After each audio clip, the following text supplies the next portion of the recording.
అన్ని రంగాలకు ప్రాధాన్యత ఇచ్చేలా ఇవాళ రాష్ట్ర బడ్జెట్ కేటాయింపులు చేశారు ఆర్థిక మంత్రి పయ్యావుల కేశవ్.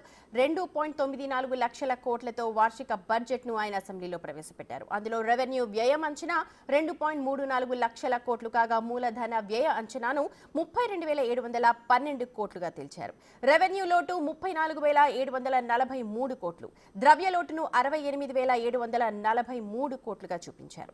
ఇక బీసీ సంక్షేమానికి అధికంగా 39,007 కోట్లను ప్రభుత్వం కేటాయించింది. పాఠశాల విద్యాశాఖకు 29,909 కోట్లు కేటాయిస్తున్నట్టు ఆర్థిక మంత్రి తెలిపారు. 2024-25 ఆర్థిక సంవత్సరానికి నేను 2,94,427.25 కోట్ల రూపాయల వ్యయాన్ని ప్రతిపాదిస్తున్నాను. ఇందులో రెవెన్యూ వ్యయం అంచనా 2,35,916.99 కోట్ల రూపాయలు మరియు మూలధన వ్యయం అంచనా 32,712.84 కోట్ల రూపాయలు. ఇదే కాలానికి రెవెన్యూ లోటు 34,743.38 కోట్ల రూపాయలు మరియు ద్రవ్యలోటు 68,742.65 కోట్ల రూపాయలుగా ప్రతిపాదిస్తున్నాను. రాష్ట్ర స్థూల దేశీయ ఉత్పత్తిలో రెవెన్యూ లోటు 4.19% మరియు ద్రవ్యలోటు 2.12% ఉండవచ్చు. మనం వనం ప్రకృతి పిలుస్తోంది, తీర ప్రాంత ఆవాసాల అభివృద్ధి, మడ అడవుల పెంపకం మొదలైన పథకాల ద్వారా స్థిరమైన ఆదాయ కల్పన జరుగుతోంది. అన్ని శాఖల మరియు వివిధ వర్గాల ప్రజల భాగస్వామ్యం మరియు కేంద్ర రాష్ట్ర పథకాల నిధుల సమీకరణ ద్వారా ఇది జరుగుతోంది.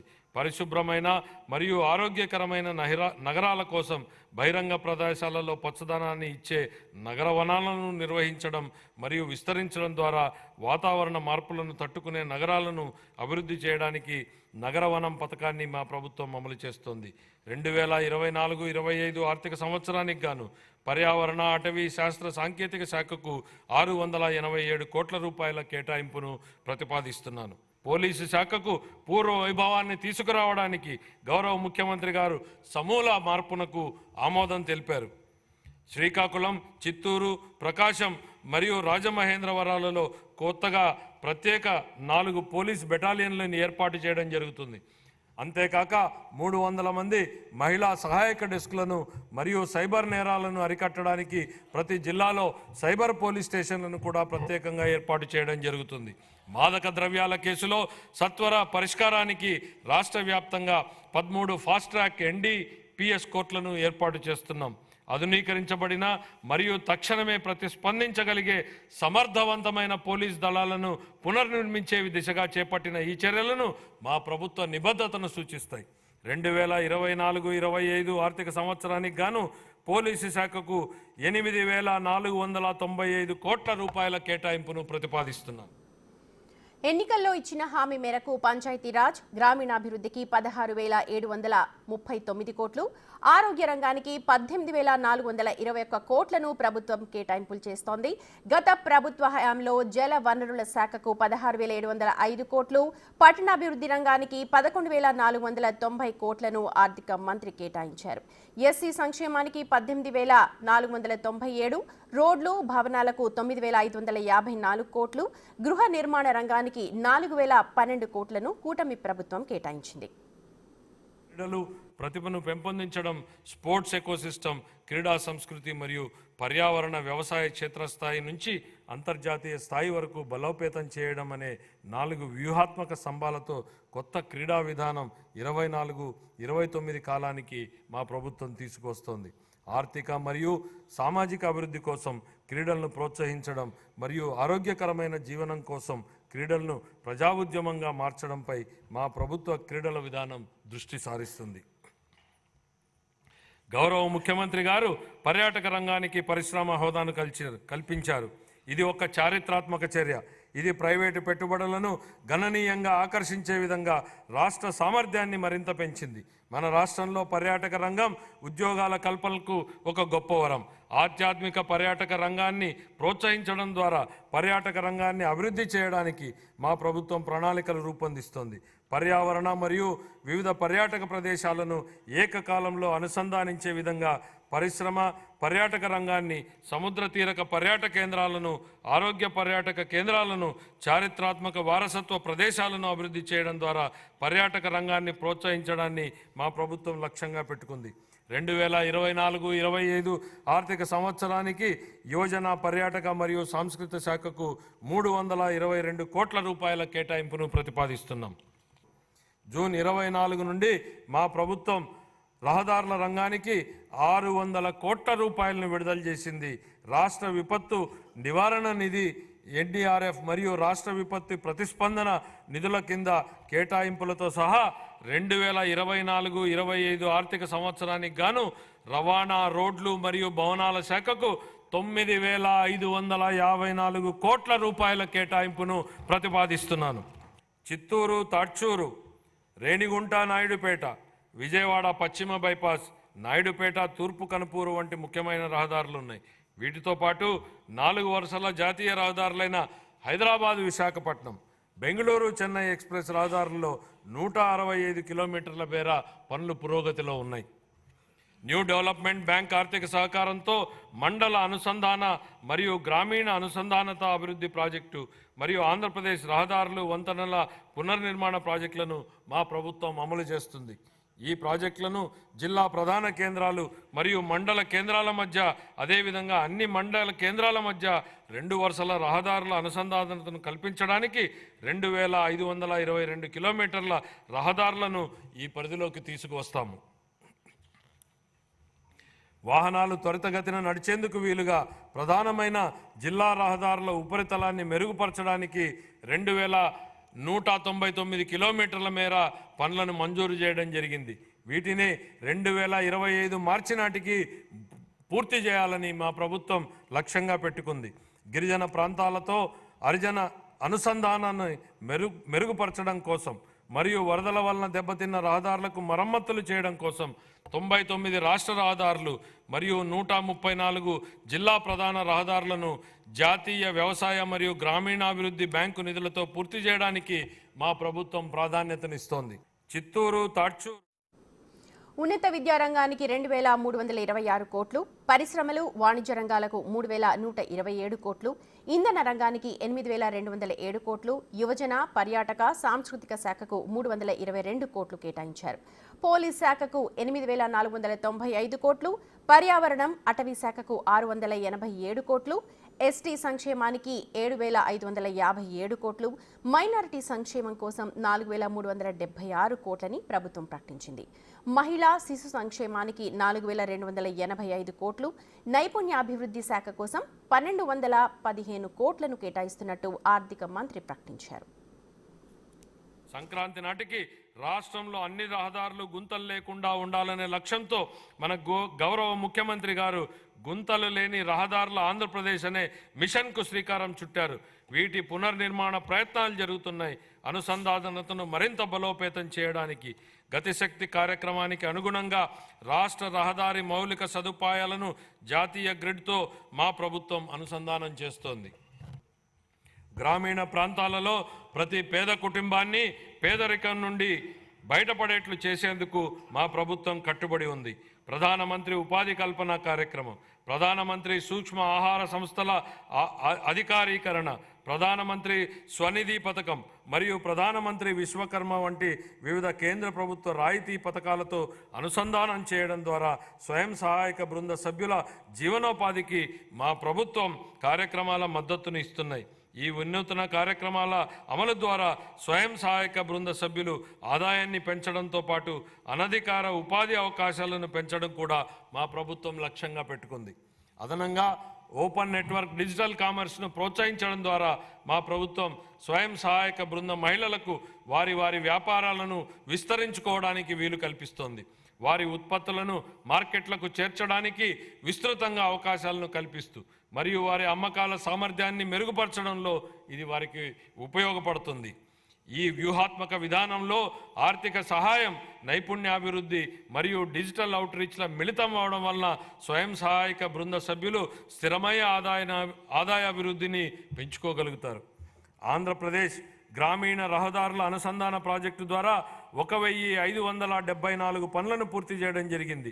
ఈ ప్రాజెక్టు 2134 ఆవాసాలను 2855 కిలోమీటర్ల రహదారులతో కలుపుతుంది. అదనంగా 164 రహదారులు మరియు వంతెనల ప్రాజెక్టులు కూడా కొనసాగుతున్నాయి. 2024 ఆర్థిక సంవత్సరానికి గాను పంచాయతీరాజ్ గ్రామీణాభివృద్ధి శాఖకు 16,739 కోట్ల రూపాయల కేటాయింపును ప్రతిపాదిస్తున్నాను. పెట్టుబడిదారులను మరియు ఔత్సాహిక పారిశ్రామికవేత్తలను ప్రోత్సహించి తద్వారా వివిధ రంగాలకు ఉపాధిని కల్పించే దిశగా నూతన విధానాలను రూపొందించడం జరిగింది. మా ప్రభుత్వం ఆంధ్రప్రదేశ్ పారిశ్రామిక వృద్ధి పాలసీ 4 తీసుకురావడం జరిగింది. ఆంధ్రప్రదేశ్ సూక్ష్మ మరియు చిన్న మధ్య తరహా అభివృద్ధి పాలసీ 4 తక్షణమే ఉపయోగించుకునేట్లుగా ప్రైవేటిక పారిశ్రామిక వాడల ఏర్పాటుకు ఒక ప్రత్యేక విధానం, ఆంధ్రప్రదేశ్ ఫుడ్ ప్రాసెసింగ్ 4వ పాలసీలను మా ప్రభుత్వం తీసుకురావడం జరిగింది. ఈ విధానాలలో పోటీతత్వ ప్రోత్సాహక పద్ధతిని ప్రవేశపెట్టగా దీనికి పారిశ్రామిక రంగం నుండి సానుకూల స్పందన వచ్చింది. మన రాష్ట్రాన్ని పెట్టుబడుల గమ్యస్థానంగా మార్చేందుకు పెట్టుబడిదారులలో మా ప్రభుత్వం మళ్లీ ఆసక్తిని పెంచింది. 2024-25 ఆర్థిక సంవత్సరానికి పరిశ్రమలు వాణిజ్య శాఖకు 3,127 కోట్ల రూపాయల కేటాయింపును ప్రతిపాదిస్తున్నాను. పోలవరం జాతీయ నీటిపారుదల ప్రాజెక్టును త్వరితగతిన పూర్తి చేయడం మా ప్రభుత్వ మొదటి ప్రాధాన్యత. చింతలపూడి ఎత్తిపోతల పథకం, బొడ్డేపల్లి రాజగోపాలరావు వంశధార ప్రాజెక్టు 2వ దశ, Pula Subbaiah Veligonda project, Handri Neeva Sujala Sravanthi project, Tungabhadra high level canal వ్యవస్థ మెరుగుదల, చిన్న నీటి పారుదల, వాటర్ షెడ్, భూగర్భ జలాల నిర్వహణతో సహా నిర్మాణంలో ఉన్న అన్ని ప్రాజెక్టులను పూర్తి చేసేందుకు మా ప్రాజెక్టు కట్టుబడి ఉంది. వీటితో పాటు అదనంగా భవనాసి చెరువు మార్పిడి ప్రాజెక్టును మరియు మహేంద్ర తనయ ఆఫ్షోర్ ప్రాజెక్టును చేపట్టాలని మా ప్రభుత్వం భావిస్తోంది. గోదావరి, పెన్న, నాగావళి వంశధార నదులను అనుసంధానం చేయడం ద్వారా రాష్ట్ర వ్యాప్తంగా నీటి భద్రతను కల్పించాలని భావిస్తోంది. 2024-25 ఆర్థిక సంవత్సరానికి జలవనరుల శాఖకు 16,705 కోట్ల రూపాయల కేటాయింపును ప్రతిపాదిస్తున్నాను. 2029 నాటికి అందరూ ఇళ్లు నిర్మించి ఇవ్వాలన్న మా ప్రభుత్వం కృతనిశ్చయంతో ఉంది. ప్రధానమంత్రి ఆవాస్ యోజన, ఎన్టీఆర్ నగరాలు పథకం కింద ఆర్థికంగా వెనుకబడిన వర్గాలకు 25 లక్షల ఇళ్ల పట్టాలు ఇవ్వాలని లక్ష్యంగా పెట్టుకోవడం జరిగింది. ఈ నిర్ణయం ఆర్థికంగా వెనుకబడిన వర్గాల సంక్షేమ కార్యక్రమానే కాకుండా రాష్ట్ర ఆర్థిక కార్యకలాపాలకు కూడా ఊతమిస్తోంది. ఈ కార్యక్రమం కింద ఇంటి స్థలాన్ని కానీ పక్కా ఇళ్ళు లేని వారికి ఇళ్ల స్థలాల పట్టాలు మంజూరు చేయడం జరుగుతుంది. ప్రధానమంత్రి ఆవాస్ యోజన కింద 6.9 లక్షల ఇళ్ళు, ప్రధానమంత్రి ఆవాస్ యోజన కింద 1.79 లక్షల గ్రామీణ ఇళ్లను పూర్తి చేయాలని ప్రతిపాదించడం జరిగింది. ప్రధానమంత్రి జన్మన్ పథకం కింద నిస్సహాయ గిరిజన సమూహాల కోసం 15,000 పైగా గృహాలను పూర్తి చేయాలని ప్రతిపాదించడం జరిగింది. అన్ని శాఖల సమన్వయంతో హౌసింగ్ లేఅవుట్లలో మౌలిక సదుపాయాలను అభివృద్ధి చేయడానికి మా ప్రభుత్వం కట్టుబడి ఉంది. 2024-25 ఆర్థిక సంవత్సరానికి గృహ నిర్మాణ శాఖకు 4,012 కోట్ల రూపాయల కేటాయింపుని ప్రతిపాదిస్తున్నాను. సరసమైన ధరలకు ఆహారాన్ని అందించడంతో మా ప్రభుత్వం మొత్తం 123 పట్టణ ప్రాంతాల పరిధిలో 204 అన్నా క్యాంటీన్లను ఏర్పాటు చేయడం జరిగింది. గ్రామీణ ప్రాంతాల్లో కూడా 158 అన్నా క్యాంటీన్లను ఏర్పాటు చేయడానికి ప్రణాళికలు సిద్ధం చేయడం జరిగింది. 2024-25 ఆర్థిక సంవత్సరానికి పురపాలక పట్టణాభివృద్ధి శాఖకు 11,490 కోట్ల రూపాయల కేటాయింపును ప్రతిపాదిస్తున్నాను. 5 ఏళ్లుగా కనుమరుగైన రాష్ట్ర కళల రాజధాని అమరావతి నేడు రూపుదిద్దుకుంటోంది. ప్రపంచ స్థాయిలోనే అత్యుత్తమ మౌలిక సదుపాయాలు, పెట్టుబడులు మరియు ఉద్యోగాలకు ప్రపంచ స్థాయి గమ్యస్థానంగా అమరావతి మారబోతోంది. అత్యంత నివాసయోగ్యమైన, సమర్థవంతమైన మరియు సుస్థిరమైన హరిత నగరంగా అమరావతిని తీర్చిదిద్దేందుకు మా ప్రభుత్వ ప్రణాళికలు దోహదపడ్డాయి. రాజధాని నగరంలో మౌలిక సదుపాయాలు అభివృద్ధి చేయడానికి మా ప్రభుత్వం కేంద్ర ప్రభుత్వం ద్వారా బహుళ పాక్షిక నిధుల సంస్థల నుండి 15,000 కోట్ల రూపాయల నిధులను పొందడం జరిగింది. గ్రామీణ రహదారుల అనుసంధాన ప్రాజెక్టు ద్వారా 1,574 పనులను పూర్తి చేయడం జరిగింది. ఈ ప్రాజెక్టు 2,134 ఆవాసాలను, 2855 కిలోమీటర్ల రహదారులతో కలుపుతుంది. అదనంగా 164 రహదారులు మరియు వంతెనల ప్రాజెక్టులు కూడా కొనసాగుతున్నాయి. 2024 ఆర్థిక సంవత్సరానికి గాను పంచాయతీరాజ్ గ్రామీణాభివృద్ధి శాఖకు 16,739 కోట్ల రూపాయల కేటాయింపును ప్రతిపాదిస్తున్నాను. హృదయ సంబంధ వ్యాధులు పెరుగుతున్న దృష్ట్యా అవసరమైన పరికరాలు మరియు మానవ వనరుల శిక్షణ అందించడం ద్వారా స్టెమీ ప్రోగ్రాంని ప్రారంభించాలని యోచిస్తున్నాం.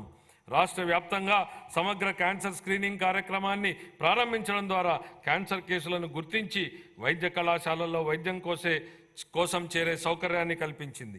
పాఠశాల ఆరోగ్య కార్యక్రమం కింద అంగన్వాడీ పిల్లలకు మరియు 18 సంవత్సరాల లోపు ఉన్న పాఠశాల విద్యార్థులకు పుట్టుకతో వచ్చే పోషకాల లోపం వలన వచ్చేటువంటి వ్యాధులు, మందకొడి అభివృద్ధి మరియు వైకల్యం అనే 4 లోపాలను గుర్తించడం కోసం పరీక్షలు చేయబడుతున్నాయి. రాష్ట్రంలో ప్రాథమిక ఆరోగ్య కేంద్రాల నుంచి సాధారణ ఆసుపత్రుల వరకు అన్ని రకాల వైద్య సదుపాయాలను మెరుగుపరచడం జరుగుతుంది. మాతా శిశు సంక్షేమ సంరక్షణలో జాతీయ సగటు కంటే మన రాష్ట్ర సగటు మెరుగ్గా ఉంది. తల్లులు మరియు పిల్లల శ్రేయస్సును పెంచే కార్యక్రమాలను అమలు చేయడం ద్వారా దీన్ని మరింత మెరుగుపరచడానికి చర్యలు తీసుకుంటున్నాం. 2024-25 ఆర్థిక సంవత్సరానికి కానీ వైద్య ఆరోగ్య శాఖ కోసం 18,421 కోట్ల రూపాయల కేటాయింపును ప్రతిపాదిస్తున్నాను. 2024 డిసెంబర్ నుండి 2.5 లక్షల మందికి పైగా విద్యార్థులకు వృత్తి శిక్షణను సులభతరం చేయడానికి NASSCOM, future skills, edu skills, sales force, Microsoft వంటి ప్రతిష్టాత్మక సంస్థలతో మా ప్రభుత్వం అవగాహన ఒప్పందాలను కుదుర్చుకుంది. సమాచార సాంకేతిక మరియు ఆధారిత రంగాలు, బ్యాంకింగ్, ఆర్థిక సేవలు, బీమా సేవలు, వనరులను సమకూర్చే సేవలు, చిల్లర వర్తకము మరియు ఆరోగ్య సంరక్షణ వంటి వివిధ రంగాలలో 5,000 రూపాయల నుండి 15,000 రూపాయల వేతనాన్ని అందించే అప్రెంటిస్షిప్తో కూడిన డిగ్రీ విద్యను మా ప్రభుత్వం ప్రవేశపెట్టింది. 2024 ఆర్థిక సంవత్సరానికి గాను ఉన్నత విద్యాశాఖకు 2,326 కోట్ల రూపాయల కేటాయింపును ప్రతిపాదిస్తున్నాను. మా ప్రభుత్వం 192 నైపుణ్య కేంద్రాలు, నైపుణ్య కళాశాలలు మరియు నైపుణ్య విశ్వవిద్యాలయాల ద్వారా నైపుణ్య రంగంలో మౌలిక వనరులను బలోపేతం చేస్తుంది. ప్రాధాన్య రంగాలలో విదేశీ ఉపాధి అవకాశాలను అందిపుచ్చుకునేలా తయారు చేయడమే స్కిల్ ఇంటర్నేషనల్ యొక్క తాజా ప్రయత్నం. 2024-25 సంవత్సరానికి గాను నైపుణ్యాభివృద్ధి శాఖకు 1,215 కోట్ల రూపాయల కేటాయింపును ప్రతిపాదిస్తున్నాను. మన యువతకు ఉపాధి అవకాశాలు కల్పించడానికి మరియు విద్యా వ్యవస్థలో యువ ఉపాధ్యాయులను నూతన శక్తి నింపేందుకు ఖాళీగా ఉన్న 16,347 పోస్టులను భర్తీ చేసే దిశగా మెగా డిఎస్సి నియామకాన్ని ప్రకటించడం జరిగింది. 2024-25 ఆర్థిక సంవత్సరానికి గాను పాఠశాల విద్యాశాఖకు 29,909 కోట్ల రూపాయల కేటాయింపును ప్రతిపాదిస్తున్నాను. సంక్షేమానికి పెద్దపీట వేస్తూ స్వర్ణాంధ 2047 దిశగా మేనిఫెస్టోలో ఇచ్చిన హామీలకు అనుగుణంగా మా ప్రభుత్వం ఎన్నో పథకాలను రూపొందిస్తోంది. మేనిఫెస్టోలో ఇచ్చిన హామీ మేరకు అధికారం చేపట్టిన వెంటనే సామాజిక భద్రత పెన్షన్ను 3,000 రూపాయల నుండి 4,000కు పెంచడం జరిగింది. ఎన్టీఆర్ భరోసా పెన్షన్ పథకం ద్వారా 64,38,000 మంది పెన్షన్దారులకు నెలకు 4,000 నుండి 15,000 రూపాయల వరకు పెన్షన్లు అందుతున్నాయి. మా ప్రభుత్వం అధికారంలోకి వచ్చిన మొదటి నెలలోనే ఎన్టీఆర్ భరోసా పథకం కింద 4,400 కోట్ల రూపాయలు, అలాగే 24 జూన్ నుండి ఇప్పటి వరకు మొత్తం 15,218 కోట్ల రూపాయలు విడుదల చేయబడ్డాయి.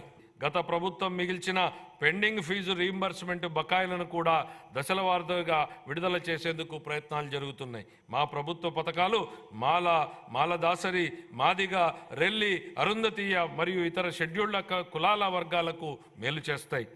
రజకులు, దూదేకులు, నాయీ బ్రాహ్మణుల వంటి సాంప్రదాయ వృత్తి సమూహకాలకు ఆధునిక వృత్తి పద్ధతుల ద్వారా వారి జీవనోపాధిని పెంపొందించడానికి ఆర్థిక సహాయం అందించాలని ప్రతిపాదించబడింది.